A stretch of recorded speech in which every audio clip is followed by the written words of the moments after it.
Ladies and gentlemen, welcome to MTG Traders. My name is Taryn, and this is Tezzeret Revolt.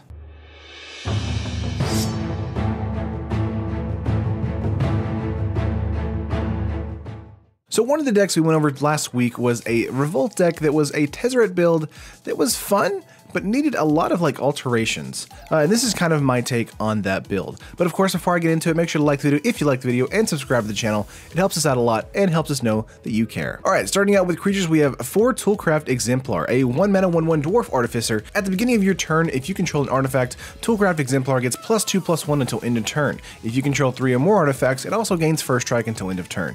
So Toolcraft is basically our turn 1 play always.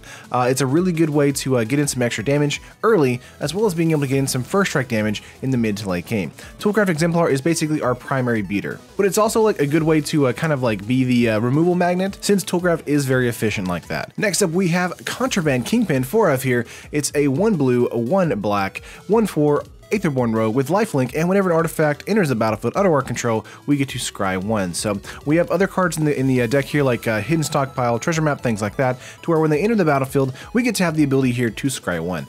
Not only that, but being a turn 2 1/4 with lifelink is quite good in the meta as well. It shuts down a lot of situations where our opponent is trying to get in for some haste damage or just some damage overall. Contraband Kingpin is great at shutting down cards, with the exception of shutting down probably the Glorybound Initiate decks, where you're swinging in for 4 on turn 3. And the last card, there's a creature in the deck here. We have 1 Vona, Butcher of Megan, a 5-mana 4/4 Vampire Knight with Vigilance and Lifelink, and of course we can tap it, pay 7 life, destroy target non-land permanent, activate this ability only during your turn. So Vona is actually in here to help us deal with any kind of Planeswalker hates, any kind of situation where they have a artifact or enchantment kind of locking us down. But Vona is also just a great attacker as well, getting in for 4 points of lifelink, vigilance, damage.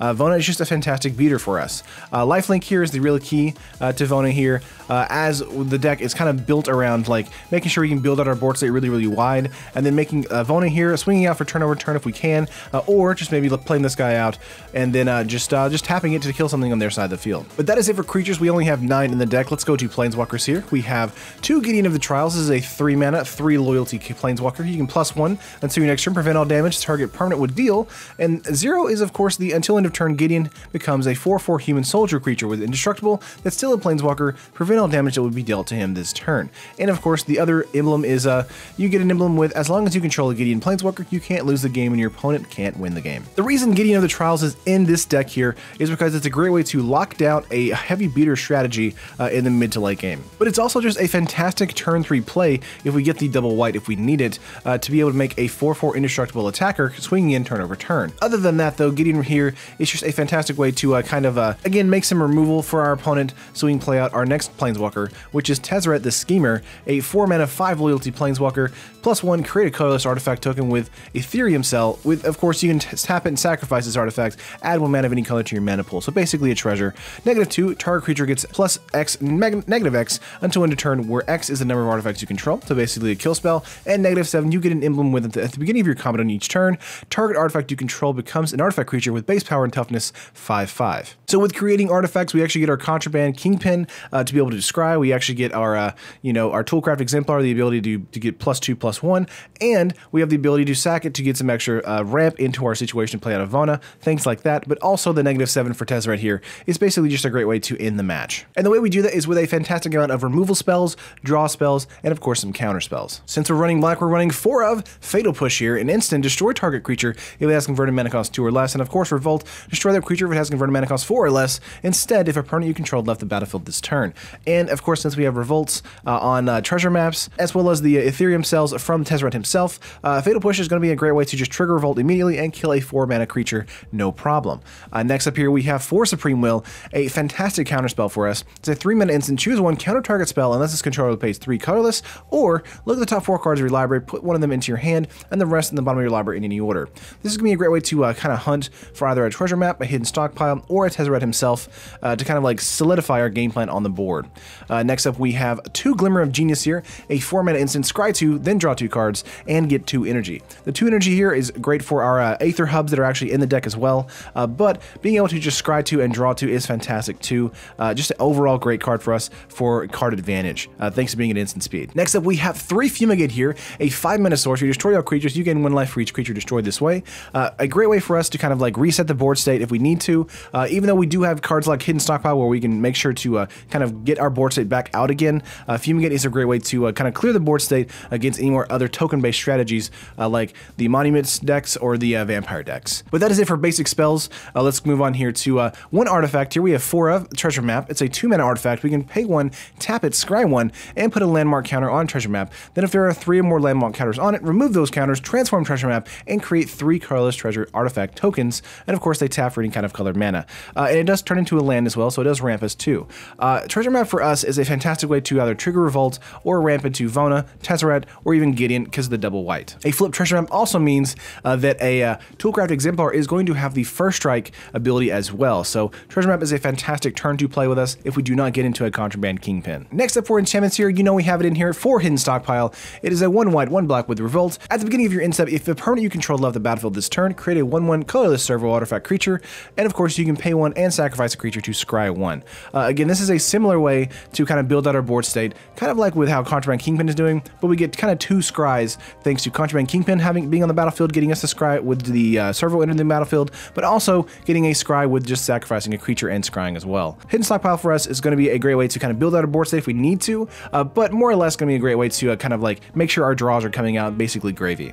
And the last card in the deck besides lands here, we have 1 Cast Out, a 4-mana enchantment with Flash, and when Cast Out enters the battlefield, exile target non-land permanent on the opponent controls until Cast Out leaves the battlefield, and of course cycling for 1 white mana. There are some more Cast Out in the sideboard, do not worry about that. Cast Out is a fantastic card for us, and a great way to kind of shut down the energy strategy, as well as a Scarab God, things like that. But that is it for cards in the deck. Let's go over lands real quick. We have 4 Aether Hub here. Since we're running 3 different colors, Aether Hub is a fantastic way for us to kind of make sure that our curve is smoothing out very nicely. Then we have 4 Concealed Courtyard. This is our fast lands for us, of course tapping for white and black. Then we have Drowned Catacombs, a buddy land for us, tapping for blue and black. And of course 3 Evolving Wilds to make sure we get a Revolt trigger if we don't have any kind of treasures or Ethereum cells on the battlefield for us.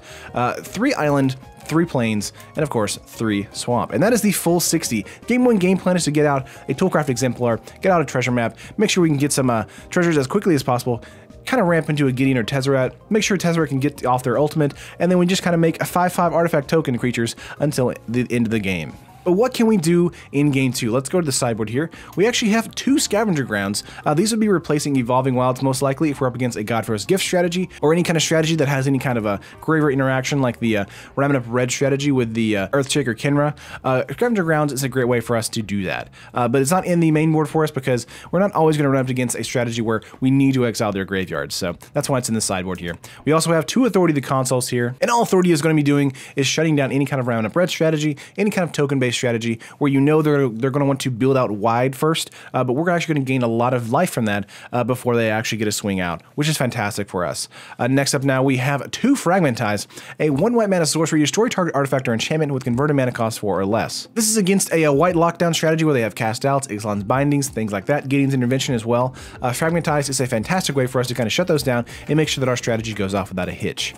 Next up we have 2 Negate, just a flat out counter spell against any kind of a Planeswalker heavy deck or a Grixis control deck. Fantastic for us. Then we have 3 more Cast Out, so basically a 4 Cast Out between the deck and the sideboard. Again, Cast Out's fantastic for us. We might be bringing out some Hidden Stockpiles to bring in Cast Outs, just depending on the matchup we're going up against. Then we have 2 Hostage Taker here, a fantastic creature, a 4 mana Human Pirate, 2/3, and of course when it enters the battlefield, exile target artifact or creature until Hostage Taker leaves the battlefield, and we may cast it for as long as it remains exiled. You may spend any mana as though it were mana of any type to cast this spell. So a great way to kind of lock down our opponent's strategy and take their most important creature or artifact on their side of the field and use it against them. Overall, Hostage Taker is like one of the best ways to lock down a mirror match opponent or an opponent that needs like one main creature to be on the battlefield to have their strategy work. And lastly, we have 2 Settle the Wreckage, a 4-mana instant, exile all attacking creatures target player controls. That player may search his or her library for that many basic land cards, put those cards onto the battlefield tapped, then shuffle his or her library. So Settle the Wreckage is really here to lock down a token-based strategy or lock down a Ramming Up Red strategy or anything where they're coming in for like haste damage, where we really want to shut down like all the attacking creatures, and we know that they don't have too many basic lands in their actual deck thanks to being either 2 or 3 colors.